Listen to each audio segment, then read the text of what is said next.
మీరు జీవీఎంసీ డబ్బులు ఏం కడుతున్నారండి? కడుతున్నామండి, నెలలు కడుతున్నాం జీవీఎంసీకి. దేనికి గెలిపించి లేని వాళ్ళ ప్రభుత్వం మీద కొట్టడానికి గెలిపించి మళ్ళీ వాళ్ళకి ఎంత 3 లక్షలు 4 లక్షలు లోన్లు తీసుకొని ముద్రా లోన్లు తీసుకొని పెట్టుకొని ఉన్నాము. ముద్రా లోన్ ఇక్కడ చూసి ఇచ్చారా? ఇక్కడే చూసి ఇచ్చారు ముద్రా లోన్. అడ్రస్ అది కూడా గూగుల్ మ్యాప్ కూడా ఇక్కడే ఉంటుంది.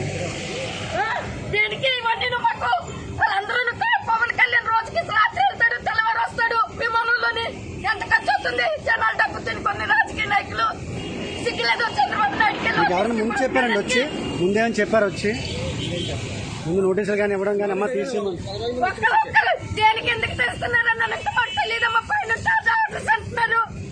మమ్మల్ని ఇలా దుఃఖ పెట్టి మా ముచ్చట పోసుకోవడానికి ఇలా దుఃఖ పెడుతున్నారు.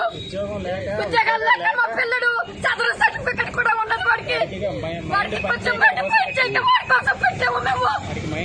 ఇది ఏదైనా జరిగిందనంటే నేను ఇక్కడ కిరసనాలు పోసుకొని చచ్చిపోతాను.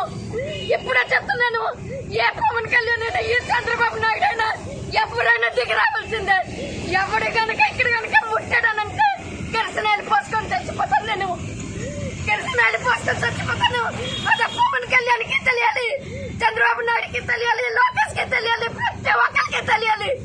ఎంతమంది జీవితాలు రోడ్లు పడిచాడు, ఎంతమంది ఇలాగా అడుగుతుని బ్రతుకుతున్నారు, ఎంతమంది 5 లక్షలు పట్టుకొని బ్రతుకుతున్నారు. స్మార్ట్ సిటీ దేనికి, బస్సులు దేనికి, ఎవరు ఫ్రీ పట్టమన్నాడు? ఇలాగా వాళ్ళ అట్టు పథకాలు కొట్టడానిక? వీళ్ళు కారుల్లో తిరుగుతారు, మమ్మల్ని దూసరు పడుతున్నారే. పవన్ కళ్యాణ్ నీతి నిజాయితీ, నిజంగా నీతి నిజాయితీ ఉంటే చంద్రబాబు నాయుడికి లేదు. పవన్ కళ్యాణ్కి ఉంది కదా నీతి నిజాయితీ. నీతి నిజాయితీ ఉన్నవాడైతే ఇలాగ రోడ్డు మీద చాపలు తీయకూడదు. లేనోళ్ళ పక్షాలు ఉంటాడు కదా, లేనోళ్ళ పక్షాలు ఉండాలి.